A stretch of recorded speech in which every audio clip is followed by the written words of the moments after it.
The only people we feel are sane are those we don't yet know very well. He looked at her.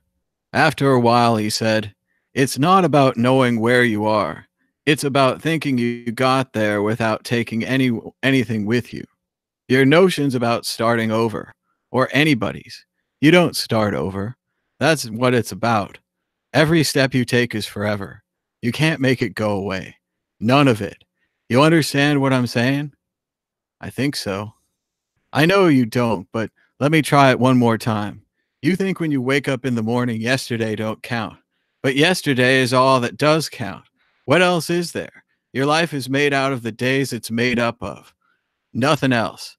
You might think that you could run away and change your name and I don't know what all, start over. And then one morning you wake up and look out at the ceiling and guess who's laying there?" She nodded. "You understand what I'm saying?" "I understand that. I've been there." "Yeah, I know you have. So are you sorry you become an outlaw?" "Sorry I didn't start sooner." "Oh, hey there. How's it going? I didn't see you guys come in. Just keeping an eye on the price of Bitcoin, which is 3,842.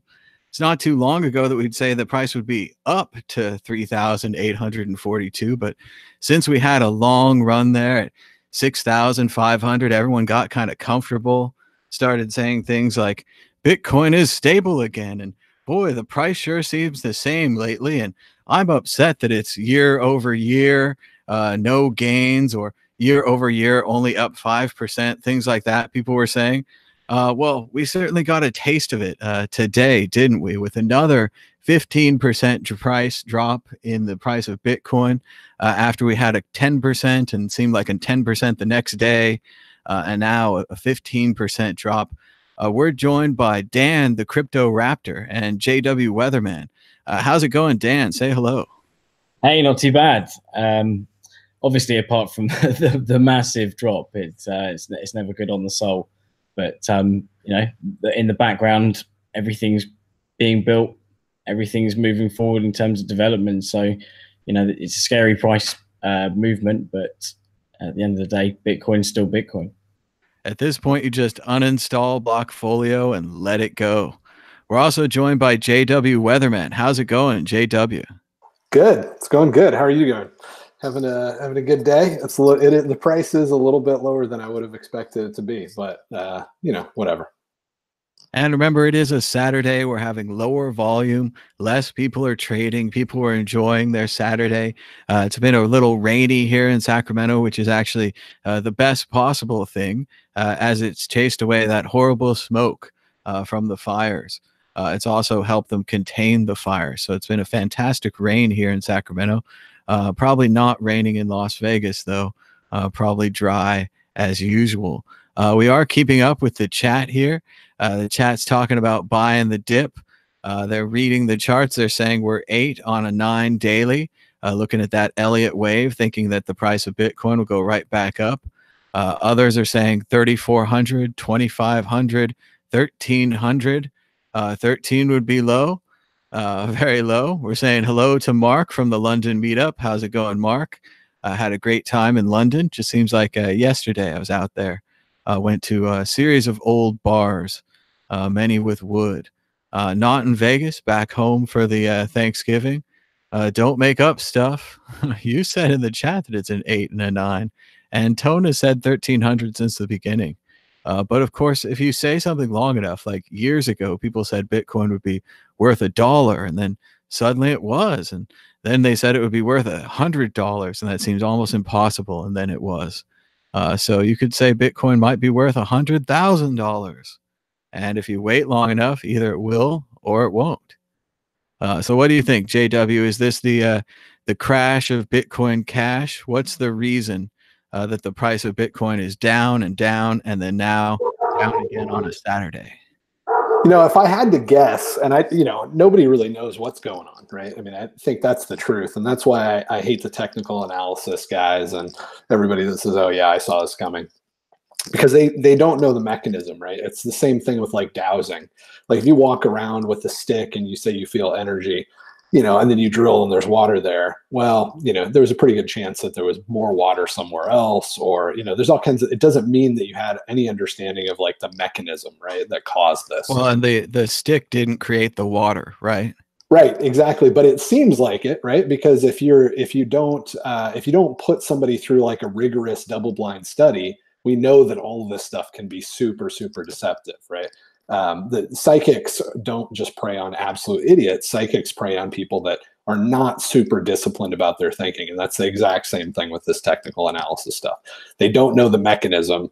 And they'll admit sometimes that it's very much superstition or self-fulfilling prophecy or something like that. But most of the time they're just shilling their voodoo. So yeah, nobody knew that this was going to happen. If they did, they would have made a bunch of money off of it. But we know that traders on average don't do well. That even traders that say that they do well, usually they're out within 7 years or so. It's just a longer run of the dice. And again, it's because they don't even know the mechanism, right? Like the idea, if you ask them something like, what's going on, why is that? Well, price has momentum. No, that's physics. Like we know that matter has momentum. You're using an analogy. What's actually happening? And I did this with those guys for 2 hours straight on my channel a year ago, I think. And that's all you're going to get is analogies, because there is no mechanism, there is no cause. There's just it's just looking at the tea leaves, literally. But that being said, it's still fine to speculate with what's going on and guess. And so my guess is that really what we're experiencing is the end of the altcoins, or at least the end of this massive wave of the altcoin narrative. Because let's face it, 90% of the people, if not more, that are involved in this space in general are suckers. They've been defrauded. They've been sold a bill of goods, which is, XRP does something, or Ethereum is a world computer, or whatever, right? And I think that narrative is falling apart. I think that, like all Ponzi schemes, you can't keep up the marketing to suck in enough new suckers at a certain point, right? It's exponential. So your marketing budget at a certain point just gets too big to be able to maintain it. Either that, or you run out of population, right? Like a Ponzi scheme either fails because there's no people left on the planet, or because you can't maintain your marketing budget anymore. And I think these guys just can't maintain their marketing budget. So all of the scam coins are dropping. I think that's sucking Bitcoin down. I don't know if there's some games going on with the Bitcoin Cash thing or how that's related. I really don't know. I don't think those guys are doing something, but it's very, very possible. Which also I think is evidence that none of us really know what's happening, right? Like all we know is that for some reason people are willing to sell for less than they were willing to sell for before. It could be Bitmain is trying to do something with Bitcoin Cash. Those guys still had a lot of Bitcoin left. It could be, we might find out after the fact that it had some crazy thing to do with like the Mt. Gox trustee, or I don't know. But I think the truth is nobody really knows exactly what's going on, but we never know what's going on in the short term, which is why making short-term trades is psychotic. And it seems pretty obvious that if you made a prediction about 6 months ago, you must be right now. You've foreseen the entire Bcash thing. You knew who was going to buy and sell. All of these large Bitcoin holders moving their funds around, deciding to sell. You saw that 6 months ago, and you can tell now. But we all know the real way to make money on trading. It turned out to be just like the gold rush. The real answer was affiliate fees. That's right, affiliate fees. Thank you for playing. We have another calm card here from the good people at the School of Life. No two people are 100% right for one another. In good relationships, people are about 25% compatible, but the relationship works overall because that quarter is important. So we're getting a lot of relationship-based calm cards telling you Bitcoiners to calm down with your relationship and take it easy on Bitcoin. A lot of people here have lost money. A lot of people here have made money and then lost that money. So let's stay calm. Everyone in the chat, if you've lost money, talk to a friend about it. Talk to some, get some help from your community. If you have to, call the suicide hotline, get some help. Everyone, let's take care of your Bitcoiners. Call up your friends. Maybe you told them to buy and it didn't turn out well. And if they're going to hold through it, if this is really a side investment, and remember, you're supposed to keep your day job, invest what you can afford to lose, keep your money for next month's rent. I know it's coming up around the corner. Some of us are going to have to make some painful sells to cover rent in a few days. I'm seeing someone saying in the chat they lost money. 150K just evaporated. It's been a wild week here in Bitcoin. A lot of people are very positive, though. A lot of the people are saying that there's no resistance between us and 20K. If it suddenly starts swinging the other way, if someone bought in, say, with $3 million, it could drive the price right back up to 20K. Then again, if someone sells 10,000 Bitcoin, it could drive the price down further. We could see, of course, the fabled 1800 or 1500 of Tone Vays, the legendary dream of the heroic negative chart caller. Or we could see good old 1200, where I remember last making some defensive sells because I was worried that the great Bitcoin fork would actually cause people to lose faith in Bitcoin and cause the price to go down. When actually the Bitcoin Cash fork kicked off the mad, crazy run to 18,000. So we never know what events are going to cause the price to go up or cause the price to go down. But we just hang on with our investment because we are very early. Remember, this is like having Facebook stock before it was on the stock market. Back when it actually mattered how many users Facebook had, and people would be like, "Oh no, they've lost users," or "Oh no, they've gained users, and now the servers are slow and the website sucks." All of these things happened in early Facebook, but they wouldn't let us buy early Facebook stock because, frankly, we can't handle this. Right? You've lost 30% of your investment. You've lost 70% of your investment. If you were an early Facebook investor, you'd be out. But actually, by the time Facebook IPO'd, they'd gotten it together. They got more servers. They got more users. They got their act together, at least, at the time and such, not trying to get into a political discussion about Facebook. But the idea is there. Bitcoin is an early stage startup. It's being worked on. It's being developed. Things like the Lightning Network are being uncovered and created. And we just have to give it more time. But today, where we stand on Saturday, November 24th, 2018, we are down again about a 15% slide to a current price of 3,793. And we're joined by Dan, the Crypto Raptor. Dan, are you going to sell your wife, sell your kids, and give up hope? Sell the dogs. Sell the dogs? No, not the dogs. Never. They'll get me money when I'm on the streets. I'll get them to perform tricks in between my McDonald's shifts. But no, I think obviously it's quite devastating, the recent drops, and it does seem to be coming down a lot harder than I thought it would. I thought it would drain out, and follow what a lot of the naysayers have been saying about sort of dumping down to the 2K region and lower, but not this fast. So it's interesting to see how it's going to go. It goes up faster than you think, and it goes down faster than you can think. It's a lot of fun. Sometimes it's fun. Sometimes it's not fun. I think everybody had the same experience. It was up at the top for such a short amount of time. And while we were up there, to make that decision to give up on Bitcoin or to have a smaller number of Bitcoin, sometimes you get this idea in your head, this is the number of Bitcoin I have. This is the highest number I'll ever have, and I need to save them forever. And actually, it turns out you should have traded them for money because it was a kind of a bubble, right? It kind of went up and it came back down. JW, I know you got in on a different part of the bubble. The audience is, of course, wondering what choices you're going to make. Have you been dollar cost averaging all the way down, or are you going to buy now that we're near the floor? What are your thoughts as a newer entry into crypto, maybe than some of us? Yeah, I will admit that this has been a little bit more brutal than I would have expected. So I do have a little bit more respect for people that have been around for a while and have had to go through this a few phases, because it is, it's an emotional roller coaster. But I'm not dollar cost averaging because it doesn't make sense to me, right? Like I've done well in other investments, and one of the reasons that I've done well is that I have a very specific like investment thesis, right? Like I'm going to buy this thing because I think that this is going to be used for these reasons, and if it is, then it will be a lot more valuable than it is today, right? And that doesn't change. Like most of the time, the stuff that I invest in isn't publicly traded, or it doesn't have any volume, right? It's like software startups, you buy in at like the seed round, and you don't even have a chance to find out really what the stock price is worth until maybe when there's an investment round, but usually you can't get out then anyway, so it really doesn't matter. So you really have to wait until there's an exit, right? Like somebody purchases the startup is normally how it works.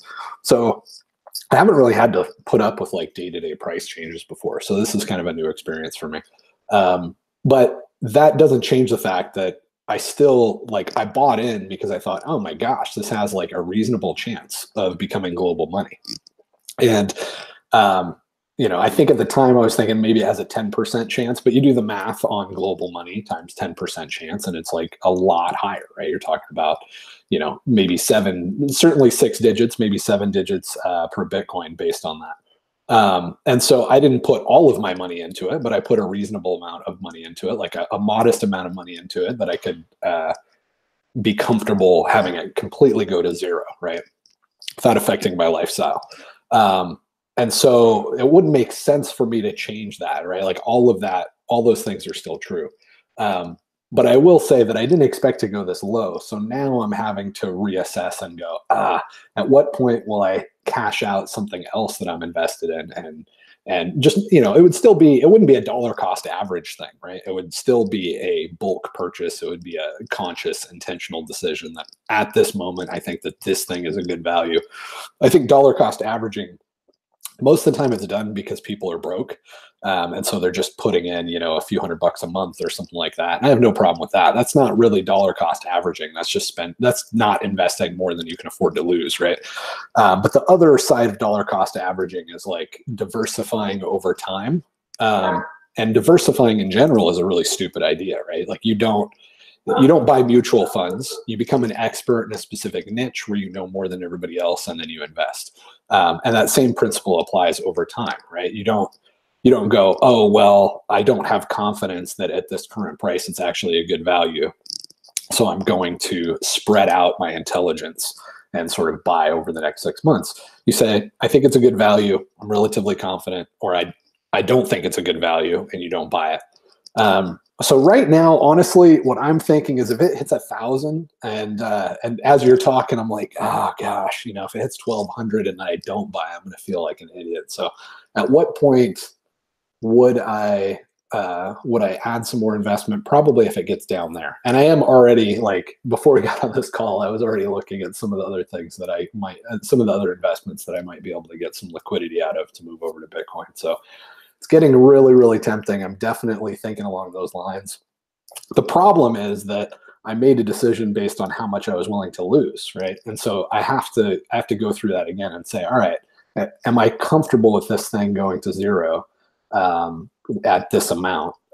When really, part of the craziness here is there's a bigger downside, right? So let's say I double my investment at 1,000, and so I have more Bitcoin. If it goes to zero, that sucks twice as much as it would have sucked when I initially invested, right? Because I've risked twice as much money. But if it's successful, if the project is successful and it goes to a couple 100,000 of Bitcoin, how much does that really affect me? Not that much, really, because if it's that successful, right? I'm probably whatever gadgets I'm planning on buying or whatever, I'm probably going to be able to buy. So it's kind of a tough thing, right? You don't want to just throw more money into it because you can double the arbitrary number. You have to think about, why specifically am I doing this? What are the goals that I have for this pot of money? And does doubling my risk really make it that much more likely that I'm going to achieve those goals? If not, even at 1,000, I might have the discipline to talk myself out of it. But honestly, getting that low, it still doesn't seem likely. But I would have said when we were at 7,000 that I wouldn't have expected it to get cut in half again. So it's definitely possible. And I don't know. That's my stream of consciousness, right? Like I'll probably end up buying it around 1,000. Well, remember, part of the beauty of this whole Bitcoin game is, like you're saying, this is an investment that can go to $1 million a coin, or it can go to $0 a coin. So there's not many things in your life that can actually change your life. If you bought some Apple stock, even if you were completely dedicated and 20 years ago you started putting all your spare money into Apple stock and you started saving and skipping lunches, eating bagged food, never drinking soda, water only, all of the tricks, everything all in, you really wouldn't have that much money in Apple stock. I mean, you would have done well. There was a split. There were some other nice things. They made some good products, but you wouldn't have that much money. Whereas Bitcoin, and I hate to say it now, but of course, Ethereum and all these other crazy altcoins, if you put in the right amount of money, even not a large amount of money, which is an amazing thing, and this is what tantalizes everyone. This is why everyone's here. Everyone's looking for the where is the bottom? When can I buy more? When should I sell to buy more? Could I have done it right? All those kind of things. Is that, yeah, if you put $1,000 into Ethereum at the right point, and if you sold it at the right point, you were an easy millionaire in, I don't know, 6 months, less than a year. It's ridiculous. Bitcoin, same kind of thing, but you had to wait 2 or 3 years. So what we're really talking about is, how long are you willing to wait to be a millionaire? Is Bitcoin the investment that's going to make you a millionaire? And if not Bitcoin, what's that investment? Because you could buy Apple stocks, you could buy rare collectibles like Hot Wheels, you could buy all kinds of other, you could buy nice books, you could buy baseball cards and comic books. I don't know, all these ridiculous things that I've certainly bought that I thought would be worth more money in the end, and that I would sell for more and go retire on the beach like Roger Ver. That guy's got no troubles at all. When I hear about Bitcoin billionaire, I think retired on the beach, reading books, no trouble. But that doesn't seem to be true either. Let's read another calm card. Let's go to Dan. It says, when it feels like only you stand between success and catastrophe, remember de Gaulle's statement. The cemeteries of France are full of indispensable men. Ooh, kind of a... Well, it's pretty deep. Pretty deep, kind of a peacenik card, kind of a indispensable, like, I don't know, it's a make success, right? I don't know, make success or run away. I don't know, it's a bit of a mixed statement, but Dan, are you going to make success, run away, as we're at 38.41? JW was worried about 2K, 1K. What happens, Dan? What's your thoughts? Well, it's cheesy, but, you know, we sort of mock people when they say I'm in it for the technology, but I'm saying it now. I'm in it for the technology, and ultimately, I believe in Bitcoin. You know, from an economic level and also a social level as well. So, you know, the price is scary, but ultimately, I know what change it's going to make and what impacts it's going to make. So, that's kind of what's keeping me comforted right now. But it's dropping fast. Yes. Well, and it's funny because it's funny how fast your feelings swing on this. A couple of days ago, I was looking at that triangle, and I'm like, we're going to hit the end of this triangle, and we're going to go straight up. We're going to hit the end of this triangle, and it's going to go straight up.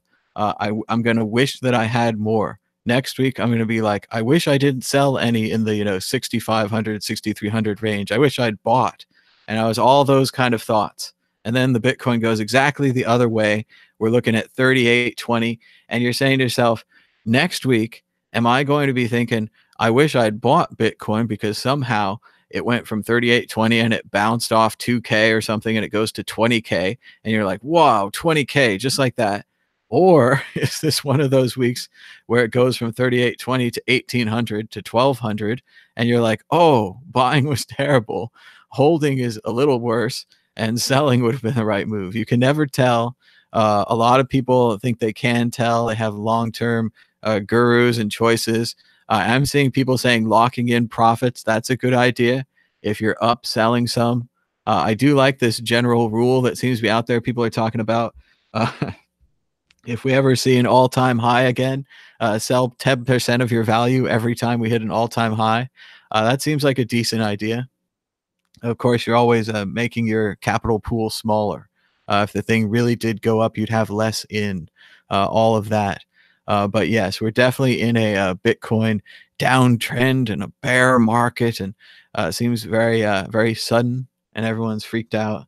So yeah, I think the other thing that that was going through my mind when I bought was that this is not just a normal investment, right? This is an attempt for humanity to throw off central banking, right? To get the government out of controlling the money supply. And I think that's really important. Like, that hasn't changed. So if I bought it around I don't know, it was roughly 18,000 and wrote it down, that's kind of a bummer, but in the long run, I think it's still going to be just fine. And for me, it was a lot of it was like ideological, right? I mean, this is an abolitionist movement as far as I'm concerned. So if I invested a little bit in the Underground Railroad and it didn't work out so well, that's all right, right? Like, it's even if I lost everything, I know at that moment, from my perspective, it was the best chance that we had to get rid of the boom and bust cycle and to rapidly extinguish poverty and war at a rate that we've never seen before. So if it turns out that was a bad investment, it was still a good philanthropic effort, right? I could have sent my money to Bill Gates and he could have used it to just completely destroy a bunch of farmers in Africa and continue the trade wars and all the other nonsense. But it's funny because I had similar feelings, but at different times. When I first saw it, I thought it was, kind of a trick and that the technology wouldn't work and all these kind of things, and you dismiss it. And then when I saw it the next time, and I tried to invest, and I thought we could end the banks and everything, it felt really good and it felt like it was going to happen. But then now I don't know anymore, right? It's all changed. But how much has it changed, man? I mean, the technology has gotten better. The competitors have been more and more exposed as frauds. Like, as an investor, right, you have to figure out what something is, not what the price is. That's step one. What is this thing and how valuable is it? And then, can I buy it for less than I think it's worth? And as far as how valuable it is, like, has there been any bad news since I've been in the space for about 12 months?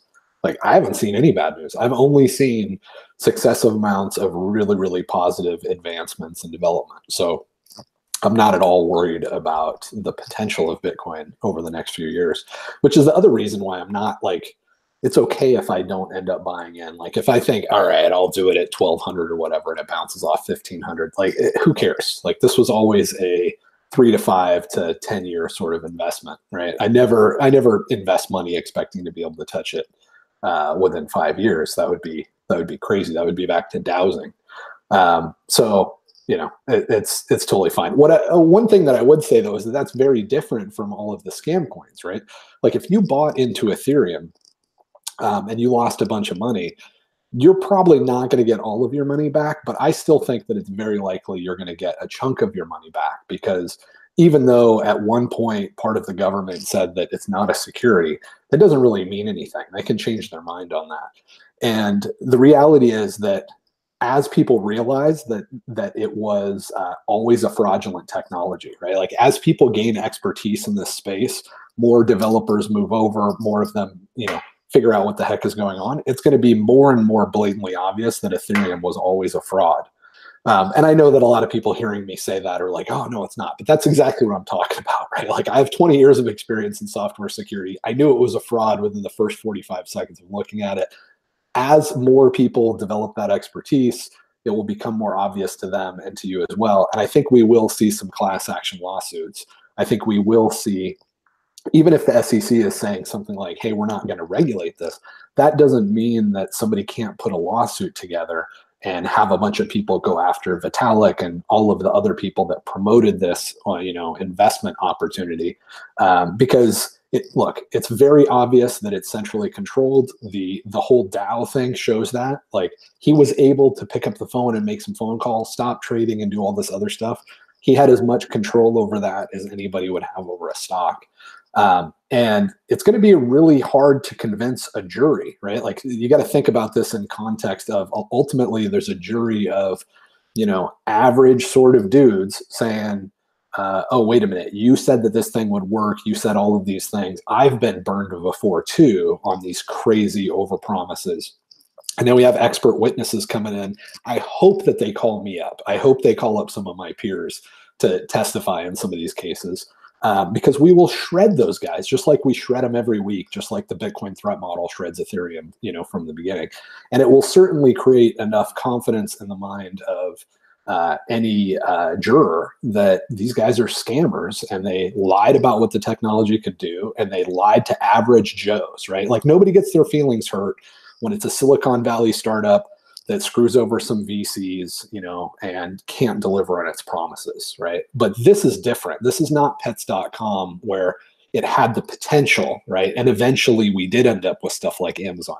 This is stuff that was designed to be marketed, but not to have any capabilities from a technology standpoint. So expert witnesses can expose that. Juries will be absolutely disgusted and outraged. And the victims are not rich, dual income, no kids, San Francisco elites, right? We're talking about a lot of middle America people. And so I would absolutely not want to be on the wrong side of these things. So I think if you did lose money in a lot of these things, there's a reasonable chance you'll get some of it out through lawsuits. And if you're still invested in these things, I mean, I hate to say it. Yes, it is you've probably suffered a lot if you're in Ethereum or Bitcoin Cash or Ripple or IOTA or Cardano or Tron. I don't know if you can even sell half of that stuff anymore. But if you're in any of that stuff, get out now, take what you can get, because you're going to be waiting years for these lawsuits to mature, and you're still probably only going to get a portion of what you actually lost if history is any guide.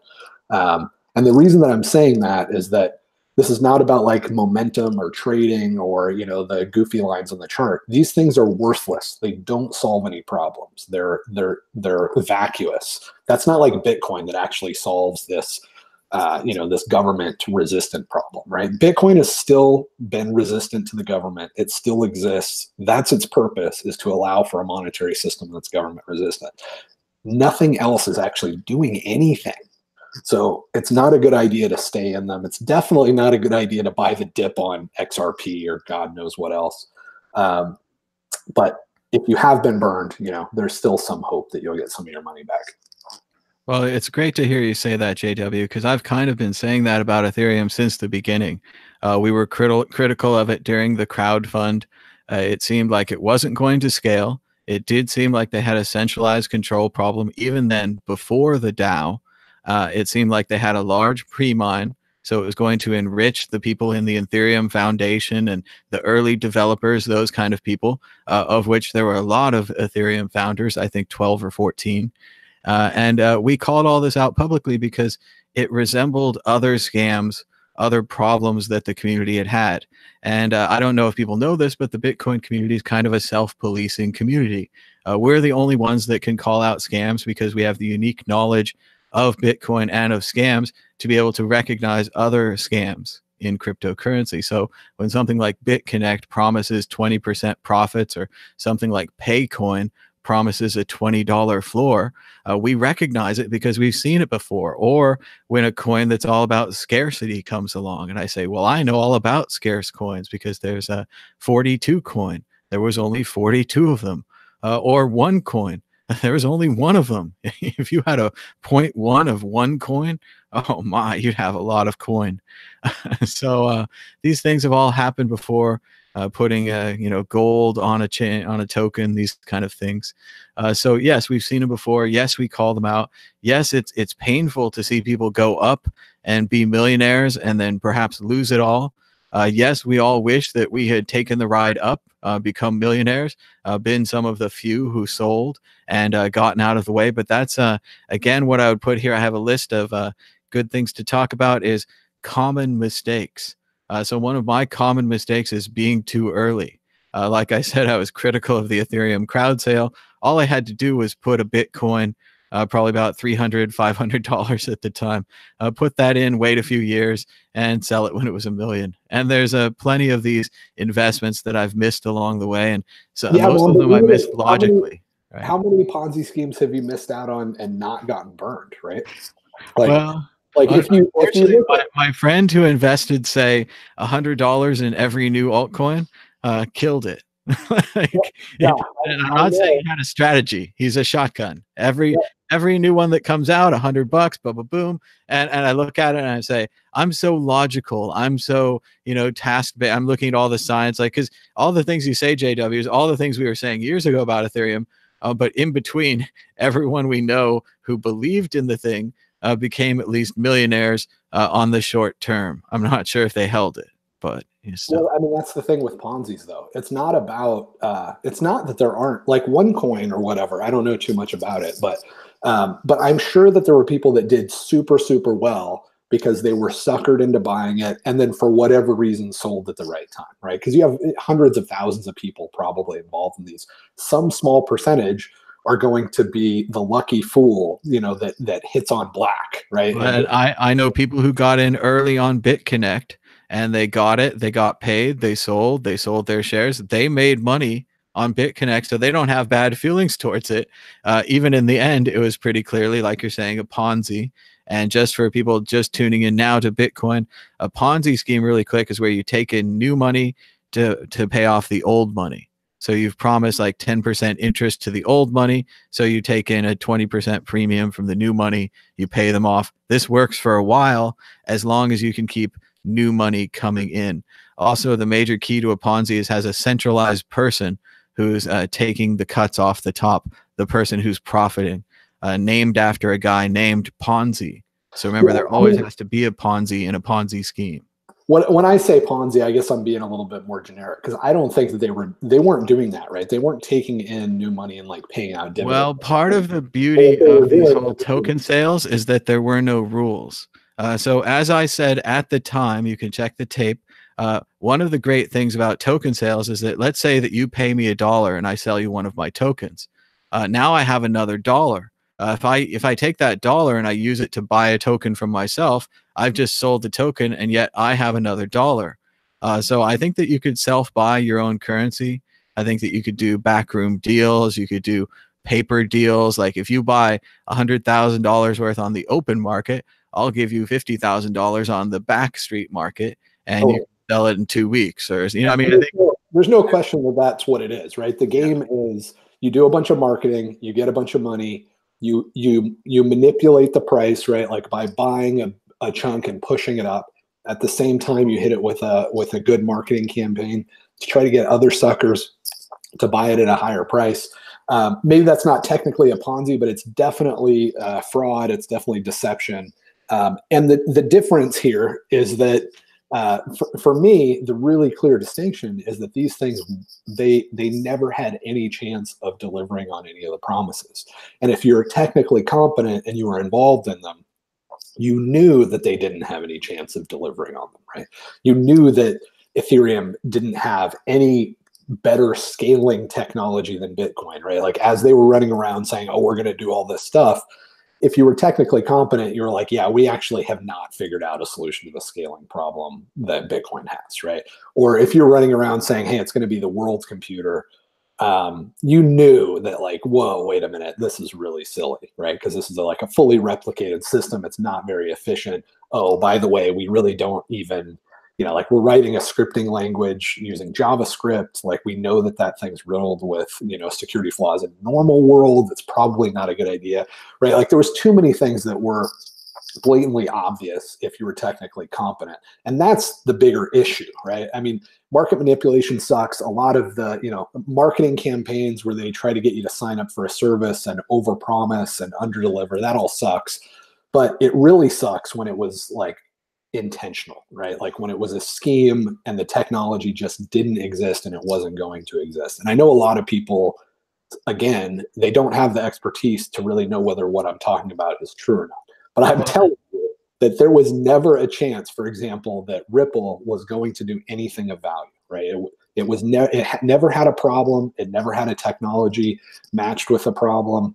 There was no idea there. It was all marketing from day one. And it will become obvious in the long run that that's the case. And that's what really sucks, is that a lot of people got sucked in to investing in technology that just don't understand technology and got taken for a ride. And to have seen so many of these now, when they started out, it was mainly developers with dreams. and they're like, wow, you know, we made the block size faster and we want to see what's going to happen, or, oh, we made the blocks bigger and we want to see what's going to happen, and all these kind of things. Then it became kind of scammers, and they're like, oh, I made an exact copy of a coin, but I call it blue instead of yellow. And I want to sell you some yellow coin, or maybe I got a celebrity to be on the coin, or maybe I used a celebrity's name illegally. But then I think there became this beautiful holy union between the coders and the scammers. And like you're saying, yes, Ethereum had technical problems, but it had beautiful marketing. They had a countdown timer. They had this structure where if you didn't buy in on the first day, you would get less if you bought in on the second day. And if you didn't buy in on the second day, you get less if you bought in on the third day. And really motivated people. And then for a while, it drifted and it drifted, and then it went crazy up. And then now it's back down in a lot of ways. People say it's about to break under 100. So has it come all the way back down? Will it keep going down? I don't know, but I do agree with you, JW. When they kept adding things to it, it's going to be a world computer. Maybe it's going to store data inside. All these different ideas added to the size of its blockchain, added to the problem of its scaling. And everyone seemed to just put those off and say that it wasn't important. And I think this relates well to the current wave of blockchain mania. For those of you who don't know, we had blockchain mania back in 2014. It was the new database. It was going to solve everything. Then we had ICO mania, Ethereum mania, make your own token mania, make a copy of Ethereum mania. But now we're back on blockchain mania. And it's the best database ever, and it's going to solve all of our problems. And Satoshi is actually really stupid for using blockchain for Bitcoin. He should have used blockchain to solve all of the world's database problems, and he should have put a copyright on it, right?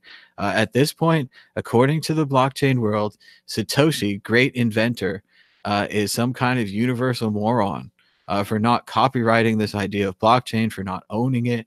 It's a bit like Stallman and Linux. You know, he put all the tools together. He made a new thing, and then he used that new thing for this worthless idea called Bitcoin, sound money that's deflationary, not owned by any central bank or corporation, exists on its own, verified by independent miners, not all from the same company, decentralized, mined across the world, copies of the database everywhere.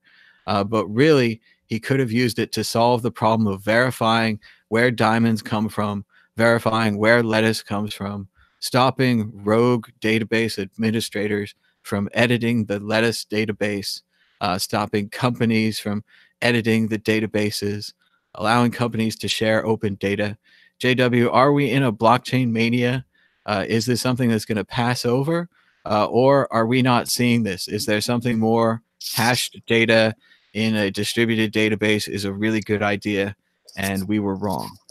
Actually, I mean, I think we're coming out of altcoin bubble, right? I think that the reason that everybody's depressed is this is the hangover after all of the marketing promises and all the dreams don't come true. And I think that's a really, really good thing, right?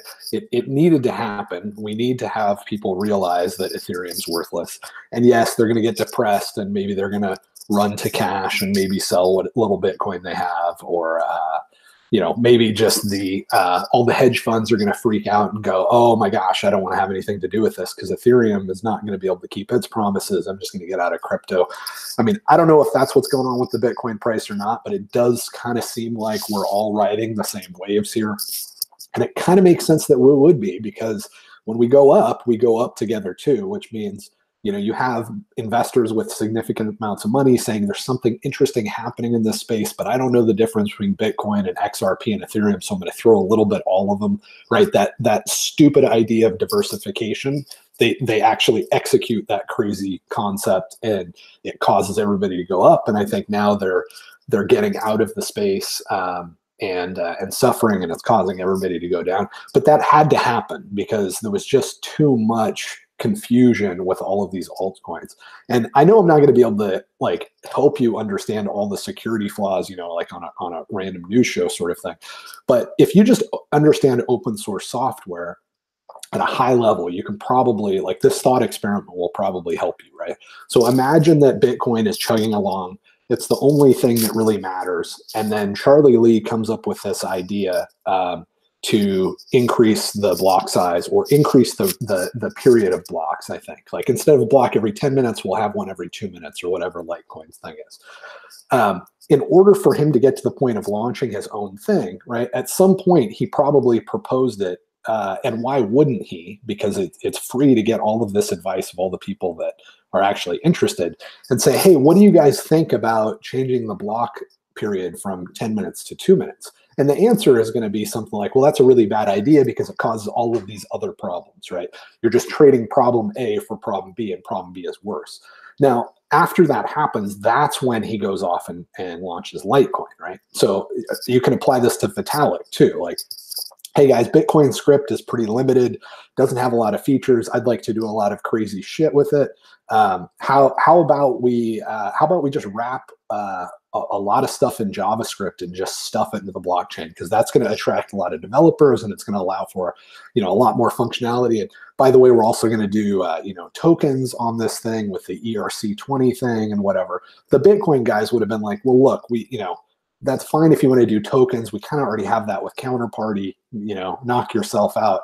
But as far as like changing Bitcoin to allow for all of the security flaws that you're talking about, that just doesn't really make sense. What we really need to do is we need to think this through and be more methodical. And we can open up features slowly and carefully as time goes on, but we can't just like throw the floodgates open because security is too much of a concern here. That's the point at which he would go off and launch Ethereum, right? So it's not like you really have to be a huge expert on the details. You just have to understand that open source software is very like open and collaborative, and people share ideas and bounce things around. And you would have to believe that you'd have to become one of these conspiracy, crazies that think like somehow, the lizard people at Blockstream are controlling the Bitcoin core GitHub repo, which even that is a misunderstanding of how open source software works. But you really have to get pretty crazy to think that these other projects were legit if you just understand a little bit about how open source works. And then the other thing that I was going to say is, I know this is disappointing for a lot of people. Like, I know it sucks to look back and go, oh, I could have made so much money on Ethereum. But now that you know that it's a scam, what you're really wishing is that you could have been there when somebody kicked in your neighbor's front door. You're wishing that you could have enjoyed the spoils of this fraud and theft that was pushed onto normal, hardworking, regular people that are just trying to provide for their kids. That is a freaking disgusting and vile thing to lust over. So don't. Like, you're doing fine. You don't need to steal from your neighbors. Don't wish that you would have been there feasting at their, their financial doom. These projects were fraudulent. You should be happy that you had nothing to do with them and there's no blood on your hands. And, just keep working and take care of your family and, invest in things that make sense and that you really understand. I don't know. Philosophically, if you don't do it, someone else is going to do it. You can be a vampire if you want to, but I hope you get shot in the face. Let's see. We've got another calm card here. It says, work starts when the fear of doing something badly is outstripped by the fear of doing nothing at all. Realize how much your perfectionism is turning you into a procrastinator. And they didn't finish the word procrastinator on the card. So yes, if your fear of doing nothing at all has you paralyzed, maybe this is a good chance to turn it around, a chance to get out there and do something different. I also wanted to do another common mistake here. One of the common mistakes I have, and I think everyone has this, is not knowing the top. I never know where the top is. I always feel like I need to hold it because it's going to go up more. I also don't know where the bottom is. I always feel like I need to hold it because in case it goes right back up. Or you have that fear of not selling where, oh no, it's gone down 50%. I wish I'd sold last week.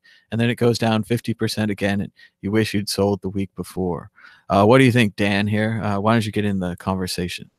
I think when it comes to, regrets, one thing that I've realized over the years is that I regret not selling out and needing the money, needing cash more than missing out on an opportunity. And, that's definitely key, especially if people are going in way at the end of their risk appetite, where they are maybe putting a bit more in than they can afford to lose. And so when you've got to prepare for that sort of situation, a good squirrel saving some nuts for the winter, because if you don't sell out at certain points, you're going to regret not selling out and not having any money more than you're going to regret missing out on a little pump. And it was very difficult at the top to decide if you had to sell or if you're not going to sell. If I say this many times, but I bought like a nice watch and a nice pair of shoes, and I probably should have bought a house. It's hard to tell what's important to buy. One of the best things I did, though, was paying off my credit cards. If you're in credit card debt, I definitely suggest try to pay that off. Would have been better to pay off the house debt too, but you never know. And it's funny now, think about all the things that happened while we were up or while we were down. I think while we were up, they decided to give Andreas that $1 million. And Andreas was always talking about how he couldn't hold anymore because he didn't have any. He had to sell them to travel and to pay his expenses and such. And now he's getting a little taste of what it's like to hold, right? I, for one, certainly held all of my Bitcoins during the run up to $1,200, from about 300 all the way back to about 300 or 200 even. So you just hold all the way up, you hold all the way down. You experience a couple more bumps going up and going down. This time, you start to sell a little bit on the way up. I used to make purchases at the old Amazon discount website and make a couple purchases up near the top, try to buy myself something nice. But of course, I don't have expensive tastes, so I'll buy a couple of books or a nice computer or a microphone or something. But never quite spending enough at the top, never quite buying enough at the bottom. I think it's pretty common. Everyone thinks next time I'll learn, and next time I'll learn, and you get a little bit better. I think selling in percentages is a good idea. So if you thought you're going to sell it all, maybe sell 50%, or maybe sell 75, 25. That's a good idea. Selling just 10%, like if you're worried, like I don't feel good about this, sell 10%, get a little taste in and out. A lot of the problems is you sell 100% and then you're all out, or you buy 100% and then you're all in. These aren't things that we think about, but these are useful. So let's go ahead and put the spotlight on the chat. Is there anything that you wish you would have bought? And just in general, are you holding or selling? Just tell us in the chat. We've got a guy says he's going to be flipping burgers right now. So I've seen a lot of good McDonald's memes lately. I certainly thought about going to Subway, becoming a sandwich artist. I think I would have a flair for that, my artistic skills. Finally going to good use, counting out the number of slices to put on the sandwich. Everyone must be counted. Certainly if you gave them too much on the sandwich, it would be a disaster for the Subway Corporation. Looks like Adam in the chat is holding. Someone has to buy the Tico FOMO. People never sell. Certainly everyone's here is keeping their jobs. This is definitely a job flag situation where we wave the white flag and we say, well, if you've been surviving on your trading, or you've been a Bitcoin hanger on, or somehow you made money in this crazy market, and you thought you were going to live forever and not work. Well, you might not live forever, and you're also not going to not work. So everyone should go back and get a job. But let us know in the chat, what were you going to get anyway? Were you going to get a gold-plated Lamborghini? Were you going to get a Ferrari? I heard a great joke. I love to steal a great joke.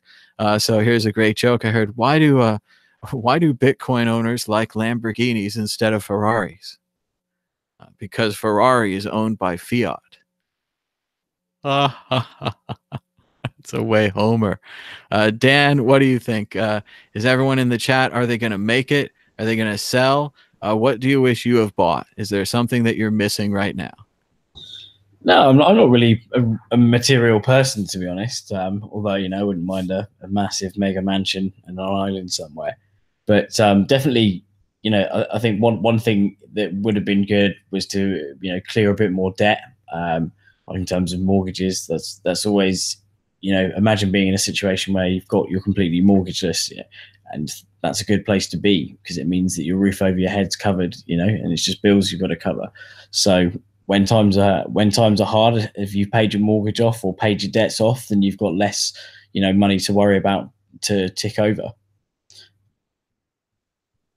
Well, and JW, you have a bit of a different perspective. You never probably been up so much to buy a pair of slippers in Bitcoin.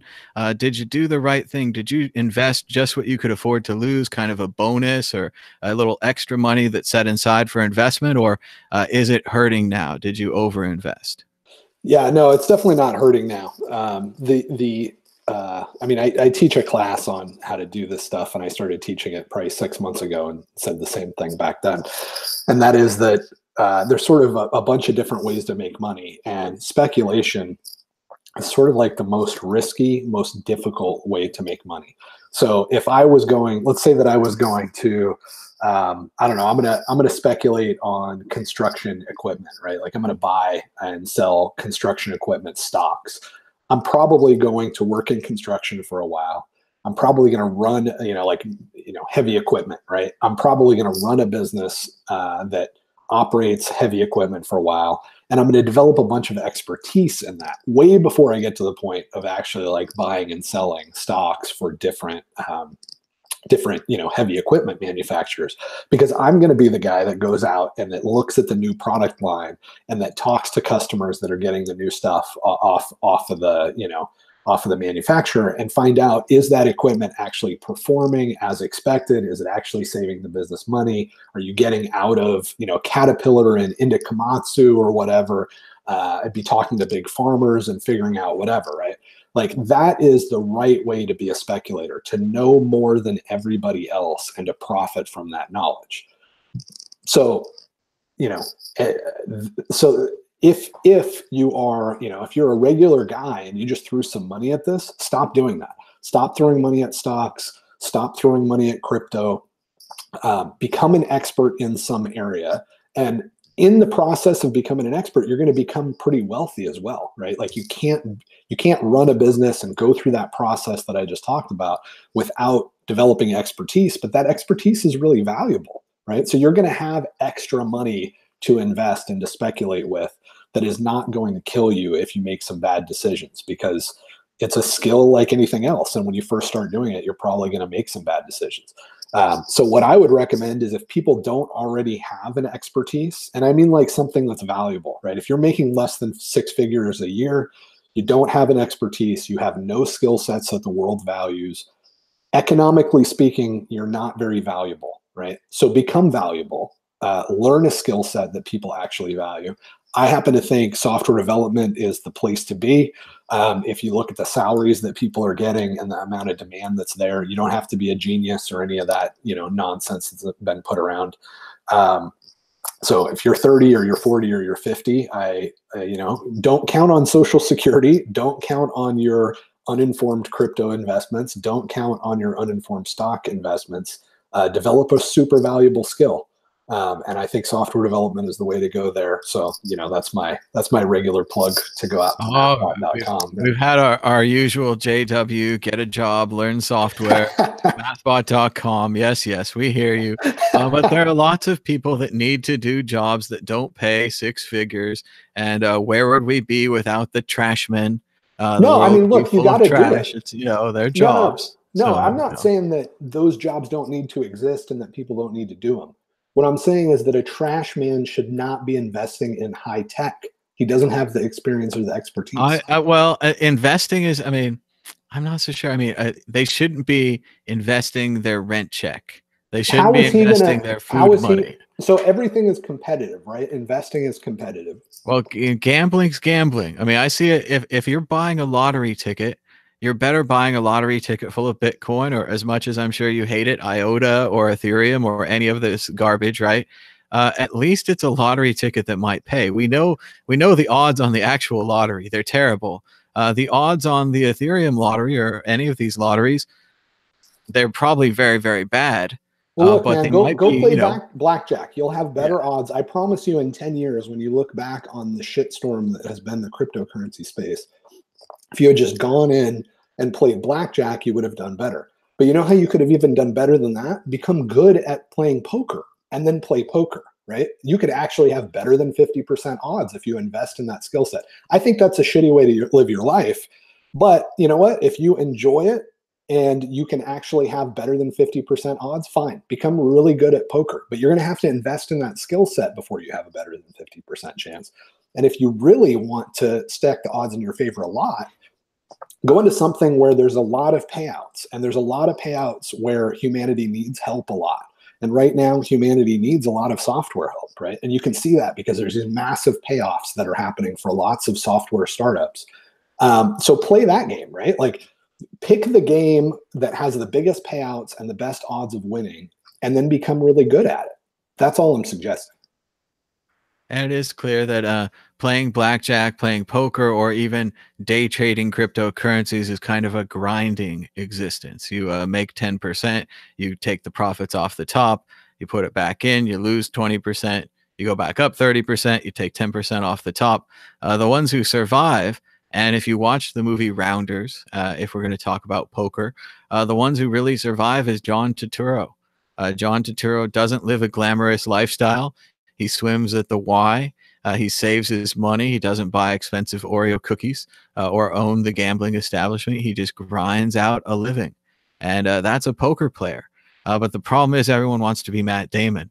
They want to be the hero of the movie who's going to go to the World Series of Poker, and he's going to take down $1 million in one hand. And that's what I think a lot of people are trying to do with cryptocurrency. They had some nice gains. I think a lot of people still have some nice gains. But we've gotten spoiled, right? We've gotten wrecked. We were talking about Apple at the beginning of this chat. If Apple went up 5% or if Apple went up 10%, the market would be overjoyed, right? Crypto just went down 30%. We go up 500%, 5,000%. And people are like, nah, I'm waiting for a little bit more return, or I'm trying to make this certain number in this investment. And you just have to avoid those kind of things. You have to learn your lesson from these things. And maybe next time when that crazy altcoin's up, you could sell 10% of it, be able to buy some nice stuff, pay some bills, get out of credit card debt. So let's see what they're saying in the chat. They're saying, just hodl. Vention is happy. He's working as a diesel mechanic, and he has an investment in Bitcoin. JW, they warn you about taking things to the extreme. You can own Bitcoin without knowing anything about it. Remember, there are just options. You can do 50-50. You don't have to learn everything. People are trash man. They're upset. They're organizing. They're going to have robots that just pick up the trash. They're drivers now. Yeah, somebody said that I'm laughing at people that are trash men. I'm not. I'm telling people that are trash men good advice so that they don't lose their hard-earned money. If you can live off 70K, that's great. I got an idea for you, JW. I think we need to retarget you at children. Anyone that has a profession, unfortunately, you're going to have to give up. And in a socialist way, you're going to have to give them basic income. And like in the Vonnegut book, Player Piano, we basically admit that we have to pay these people to not wreck the machines. Because while we can get robots to fix the robots, and while we can get robots to guard the robots, it's a lot easier just to pay people not to wreck your robots, right? It's some bad advice. Look, all I'm saying is that's bad advice if you're counting on that. If you're counting on Social Security, or if you're counting on, I mean, what you're saying is that productive people like me, you're going to take some of my money and give it away. Well, you better hope that I don't come up with a way that technology doesn't allow me to defend myself, right? And that's a lot about what Bitcoin is about, is protecting myself from the state and protecting myself from just taxation, or whatever you want to call it, right? So I think it's pretty obvious. I mean, I shouldn't be saying anything that's pissing people off. What I'm saying is get a job, work hard, develop more and more valuable skills, and don't invest in things that you don't understand. If you invest in Bitcoin and you do well, but you have no idea why it's better than Ripple, you're no better than the person that invests in Ripple and then doesn't do well. You just got lucky, right? It was just a gamble. And we already know that in general, this is going to be a bad place to gamble. You'd have much better odds at the casino with, a 6% house advantage or something. When we look back on this crypto space, it's not going to be 6%. It's going to be like 98% house advantage. And that's not something that I would recommend to anybody that I actually care about. I just think people get locked into the idea of having a job and maybe even defining themselves by their job. So they get worried when you say that you should all give up your jobs and learn to program computers. But for children, I really think For children, you should be learning how to program computers or learning how to customize them or something. I don't know, some kind of computer related work, you know, analyzing Well, the look, man, market. I'm not saying this for no reason. Like, Richard is the main developer on mathbot.com. There are thousands of kids right now that are learning math and programming, and he's written probably 80% of the code, right? Not the hardest stuff because he's only got a couple of years of experience, but it's incredible the contribution that he's made. And 3 years ago or so, I was having the same conversation with him because he was a heavy equipment operator. His back was getting beat to hell. And I was like, look, man, you should seriously think about becoming a software developer. And it wasn't easy. It took huge cojones to do it. And I don't know if he would have done it had he had the option of continuing to, if his body wasn't falling apart on him. But a lot of guys continue to do it as their bodies fall apart, right? They're 50 years old and they've got spines that are connected together and all this stuff. So he took my advice and he's making good money as a software developer. And if he's not a millionaire in 10 years, I'll do a John McAfee or something, because he's learning super, super valuable skills. And so he's not the only example, but he's the most like just in your face example because he's literally the guy building MathBot. So it's not easy. You have to have some stones to do it. But if you're not getting paid well, and if your job is going to become less valuable in the future because of software, you should seriously think about learning software. And it has gotten really incredible. I got to hang out with some of my friends' kids recently, and they have all these incredible little electronic kits. We had this kit where you attach the little wires, kind of little magnets together, and you build a circuit and you send electricity to it. You could build like a beeper, like a Morse code. You could send an SOS. But then it had a microchip, and you could attach this in the center of your chip diagrams, and then you could do all kinds of crazy things. So we only played with it for a few hours, but there's just much, much more there to learn, and so much great tools to teach you programming, and it's more visual than it's used to be. And there's different layers to it now. When I tried to learn programming, it wasn't very interesting because it was just C++, and we were running code on math, and I didn't understand what an array was and why it was important and all these kind of things. But now, when I tried to do something like make my own blog with PHP and MySQL, it made a lot more sense to me. I understood what we were doing. I understand why I wanted to do it, and I was able to complete it. So for a lot of people, it might be like that. It's just a puzzle, something new to learn. People need to learn how to learn, which is very difficult. You have to first acknowledge that you don't know something, and that can be very difficult. It's a lot more fun just to walk around thinking you know everything, or thinking that maybe you can get by with a limited amount of knowledge. I knew some people, they were like, well, I'm not going to use a computer. I'm just too old. I don't care. Or I'm not going to use a microwave. It's too difficult. It's too complicated. I don't want to get involved. But these new technologies can improve your life. You can change things. So right now, if you're not going to be a Bitcoin day trader anymore and you're thinking about going back to school, JW's promoting computer programming. We also need more nurses.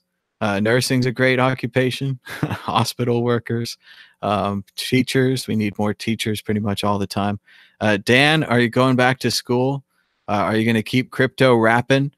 Do we have some more songs about being poor? I should probably write something new. Actually, it's been a while. I'm definitely, I'm working on other projects in the background at the moment anyway. So I'm working on this, what we call reward portal. And so I've got my kind of stuff that I'm doing in the background. But it's just kind of sad, seeing Bitcoin drop like this and everyone's sort of mood down. But I think they do have to remember that there is cool stuff going on in the background. Lightning Network's just growing exponentially. And so all those kind of fears of scalability will be slowly addressed by a good sort of working Lightning Network. So there's all the good things happening. It's just, the price action can be a bit depressing. So just make sure you're covered. You can cover your bills. That, if you're playing with money, you're playing with what you can afford to lose, as we've said before. And just try and keep your chin up, basically. And it is funny because logic says Technology is good. Scaling is good. Lightning Network's looking good. All of these things means the price of Bitcoin should be going up. But once again, remember, we never know why the price of Bitcoin went up in the first place. We never know why it went down. We never know why it is what it is. It's a constant unfolding drama of price discovery, right? We're always learning what the price is. Well, I think part of the reason it pumped so much last year was because, dare I say it was riding on the back of the ICO madness. So the easiest way you could get into crypto was buying Bitcoin, which then people were swapping out for Ethereum, which fueled that spike, which then kind of created this massive influx of people, and then also this printing of money, so via tokens. So that's how the market caps exploded, and then everyone's kind of started to get burnt, capitulated, and we're just sort of trying to find what the level is now, like after that sort of massive peak, because it's been a huge drop, but it could definitely go further. Well, we found out later after the $1,200 run that it might have been, just maybe, a couple of trading bots at Mt. Gox who were trading against each other and didn't have to pay fees that drove the price up then. No one knows if it was that or something else. No one knows if the China ban drove it back down or what's going on. We just know how many people are willing to buy Bitcoin and how many people are willing to sell Bitcoin at any given moment. And remember, the Bitcoin price market never closes. It's always open, and it's been running nonstop for over 10 years now. It's pretty exciting. Let's check out another Calm card. Remember, these are chosen at random. Oh, this is great. Part of it is crossed off. So let's read the crossed off part. In any creative endeavor, forgive yourself the horror of the first draft. And it just says that twice. All right. Not very good on these Calm cards. Let's try another one. So normal to want a better life. So unusual. And so much more interesting to set out to be a better person. Oh, I think that's a good one. Working on improving yourself, not improving your life. So that right now, if you would become a better person, you're okay with not being on the beach right now. You're okay with not driving a gold-plated Lamborghini because you're a better person and you're just happier. I think that's a good message there. That's not a monetary message. That's just improving little things in your life, taking good care of yourself, going to the doctor, drinking lots of water, those kind of things. We also want to check in the price as we're getting calm. The price of Bitcoin is $3,772. I would just like to check in with the chat. Let's see what's going on. They're saying, oh, it's going to be a bounce. They're going to say if you're discouraged, you should check out 99bitcoins.com. They've got a great Bitcoin obituaries website. Remember, Bitcoin's been dead so many times before. A lot of people in the chart community are saying things like, we need to go down a full 85% so that we can retest 3,000. And once we've done that, we'll rocket right back up to 20K and then maybe 40K or 100K. So if you need something to be excited about, they've drawn lines on charts. They've looked at what old charts have done, and they're going to give you the inside track and the knowledge that only they have, the knowledge that if they were totally right all the time, they would be so ridiculous rich, they'd never have to work, but they're going to share that knowledge with you for free. So it's going to be very cool. Check that out. JW, what do you think? Price of Bitcoin, investors and such? Yeah, I'm not sure, man. I mean, I know that it works. I know it works better than it did before a year ago. I know that everything is headed in the right direction. I think it's possible. I think what Crypto Raptor was saying was probably, as good a theory as any, that a lot of the demand for Bitcoin was because people wanted to invest in these ICO scams. And that is totally, that's totally possible. But if you understand the problems that it solves and nothing about that has changed, then it was a good deal when you bought, and it's an even better deal now, of course. So you can kind of, wish that you had timed it better, but whatever. And but all of that stuff is like a multi-year time frame thing, right? Like if you invest in technology and then you think you're going to be able to get out in 12 months, that's really weird because technology doesn't develop that fast, right? If you, I mean, it'd be like if you were investing in nuclear fusion, you know, some mad scientist is working on a fusion reactor, and you know, you invest a chunk of money and then you expect in 6 months you're going to get some money back. It's like, wait a minute, this is a multi-year research and development project. If it works, it's going to be massive. But we're not going to be at a point where things are actually useful for a long time, right? Like Bitcoin, as it sits right now, is totally not useful, but has the potential with Lightning to be super useful. And you know, it has some niche use cases here and there, but by and large, it's not very useful for anything other than speculating on how useful it might become in the future, which is kind of circular. And I would say that's anything that could apply to, right? So, so it has to be, in order for it to be smart money, it has to be a long-term investment where you're saying, I'm gonna buy it now, and I think in 5 years it's going to be a big part of e-commerce, right? But if you're buying it now and you think it's going to be a big part of e-commerce in 3 months, like, man, you don't know how technology works, and you really shouldn't be investing in the space. And I do think that's an important point. I said earlier I wasn't sure about Bitcoin or the future of Bitcoin. What I really meant and what I want to say is that I'm not sure how long it's going to take for Bitcoin to be the world's money. I'm not sure how close we are to Bitcoin being totally adopted. I know that we're early. I'm always early. I don't know how early we are. But I just always have that feeling that it seemed like for a while there we were adopting really fast. All that new money was coming in. They were driving up the ICOs. They were driving up the Ethereums. Even though I never really believed in either, and I don't really believe in this token economy where you can trade this token for that token for this token for that token, and then spend your money on the other side, not lose any value, not have any added complexity. I'm not sure about all that. So it never made any sense. And they certainly weren't Bitcoin believers coming in. These weren't people who said, oh, there's only 21 million of them. You can never print more. You can never cancel my transaction, no matter what happens, no matter how bad I screw it up. If I send $1 million to a invalid address and it's still somehow valid and the money sends and it's gone and it's lost forever, there's nothing you can do. Even if I talk to Vitalik, even if I talk to Charlie Lee, really nicely, this kind of thing. This is what Bitcoin is. It doesn't have a central bank. It doesn't have a government. And it doesn't have a company either that's making easy to use Bitcoin software to get you into it. If you want to get into Bitcoin, it's still a challenge. It's still not easy. It's not like logging into online banking. I used the Coinbase app recently, and let me tell you, it asks for every single piece of your personal information without giving you any information about why they need it. There's no kind of explanation as you go along. It's just like you keep going through worse and worse steps, and they're like, we're going to need a pint of blood. And you're just like, okay, we're going to need a skin sample. We're going to need a hair sample. We're going to need a urine sample. They're like, and you're just like, well, my friend said to buy the Bitcoin. I guess I'm going to do all these steps. And then they're like, now you can't even buy any at all. I won't accept your credit card, even for less than $100. And you're going to have to wait 2 days until we deposit 7 cents and 5 cents into your account.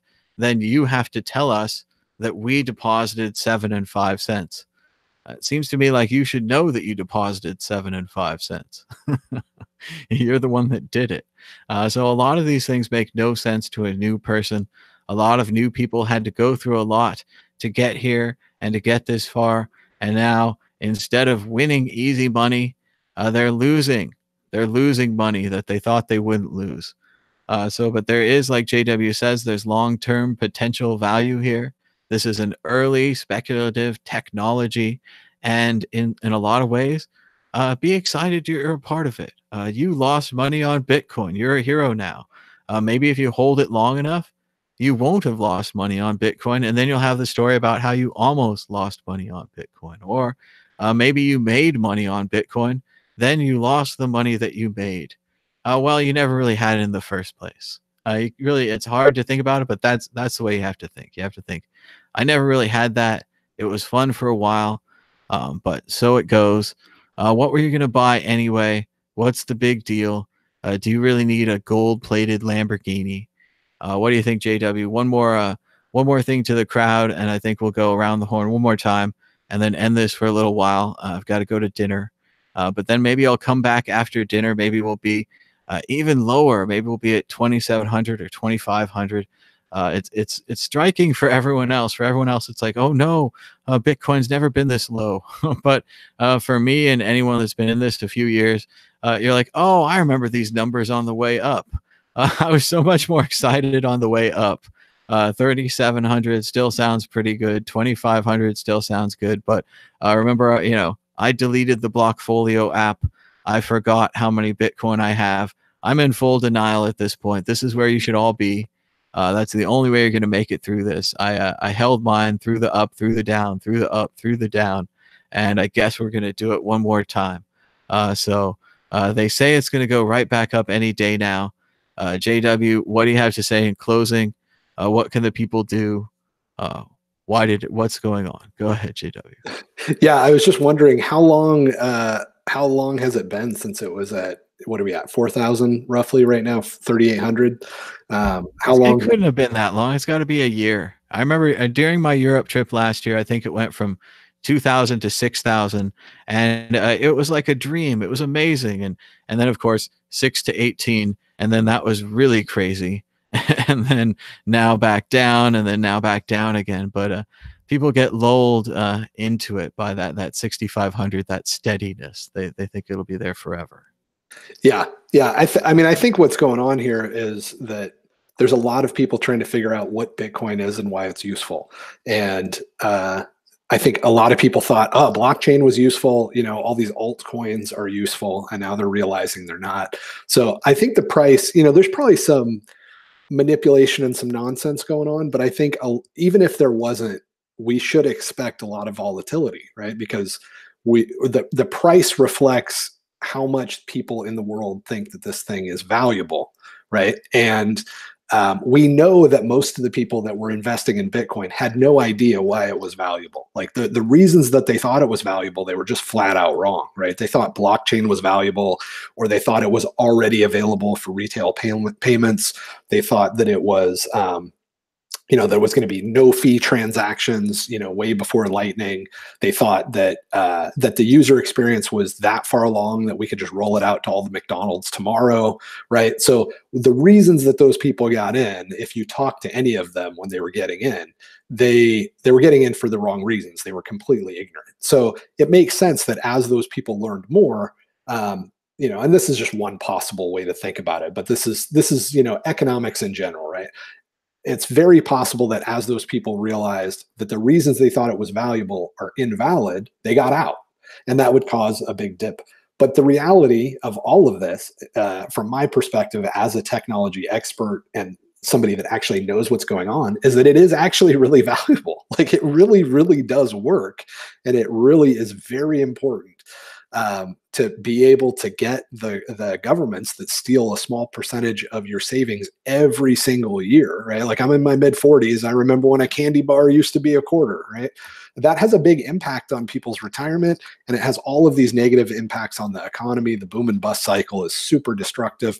So it really does matter. It really, really is important. If it gets adopted, it's going to be really, really freaking valuable. All of that is the same, but I think the price to some degree is just reflecting the difficulty of having an entire globe understand and adopt the new technology. So, I still say the future is super bright for Bitcoin because the technology is sounder than ever, and we're making more progress than ever before. But there's a lot of dumb money that has to get sloshed around. So that's what we're going through. If you can't afford to be in, right? Like if you bought at like 7,000 or 6,000 and you really can't afford to wait for a couple of years to get your money back, you should sell now because there's not a really great reason to think that the technology is going to be adopted and we're going to be at a much higher price in like 18 months. I think maybe we will. We've got the halvening coming up and some other things like that have mattered in the past, but you're gambling on how fast it's going to take people to understand that it's valuable. That's a really questionable thing. So If you can't afford to ride it, just get off the train, take your lumps. If you can, then nothing has changed. It's still a really good, it's still a really good gamble, even though I hate to use that word. But if you understand that it's useful, it's a good gamble that it'll be adopted. All right. Thank you, JW. And Dan, the Crypto Raptor, anything in closing? What can people do now? Are we going to make it? Well, I like to think so. I was just actually looking at something someone pointed out earlier, which is that the Google Trends for Bitcoin is showing that it's up nearly sort of 70–80%, searches based on sort of the last couple of months. So there is still interest in there out in the world. I think the price actually dumping has probably got people, searching about it more. Maybe that's a good thing. Maybe that's a bad thing. But also another article recently was about the fact that the Bitcoin transactions is close to reaching MasterCard in daily transfer volume. So I think that that's another good sign that there is utility out of Bitcoin, and the one thing that's going to drive price is real utility. And as JW is saying, that may not come within the next sort of 6 months or year or 2 years, but when it comes, it's going to be really significant, and that's what I'm holding out for. All right, and I think we've got time for one more calm card. Oh, this one's misprinted. Not an impressive set. Here we go. Watch a small cloud detach itself from a larger bank of clouds. Follow its movements and mutations for 5 minutes. Notice every changing wisp and strand. Attune yourself to the pace of its progress across the sky. And that is a very calm card, just to think of the clouds and to relax and remember that you'll get through this. And maybe you made some money on cryptocurrency. Maybe you lost some money on cryptocurrency. Like they said in Glengarry Glen Ross, I hear that cryptocurrency is a tough racket. And certainly it is. Sometimes you're up, sometimes you're down. Remember, only to buy when there's blood in the streets, and to sell high and buy low. But I always end up seeming to do the opposite. We just want to say one more time, the price of Bitcoin is $3,794. Special thanks to everyone for joining us in the chat. I've had a great time watching that scroll by. People say investments are 5-year minimum. It's going to retrace to 7,000 and then the moon. There's only a place with 1 year. They agree, get a 5-year plan. Don't use your credit card to buy crypto. Definitely enjoyed paying off my credit cards. I hope to do that again. I'm doing a good job running them up again. But as usual, you can still donate to our Tallycoin fundraiser. We accept Bitcoin through Tallycoin, the amazing fundraising site that you can use to fundraise for free. All you need is a Bitcoin address. You go to tallyco.in. You put in your goal. We're trying to raise $2,000 to cover airplane trips that we use to go to the blockchain convention in Malta and Frankfurt, the Bitcoin convention, Honey Badger in Riga, and the Hackers Congress in Prague. All of them in Europe. I tried to do them all at the same time, keep me in the same area. But you can donate now if you enjoy that. We've had a lot of new interviews coming out here on the World Crypto Network. You can check those out down below. Thanks for giving us a thumbs up and a share. Please subscribe if you haven't already. And thanks for retweeting us as well. All of this helps spread the word. Maybe we got one more calm card. Only one person in the world can speak Tashiro fluently. It has no words in common with any other language. For the numbers 1 to 10, the speaker indicates a specific finger. For the numbers 11 to 20, the word ashintu is combined with a gesture to a particular toe. So maybe just an interesting card about different ways of thinking, different languages, speaking with hands and feet and words. And maybe that's what we're doing with Bitcoin. We're just so darn crazy early to this party. People think that we're speaking with our hands and our feet.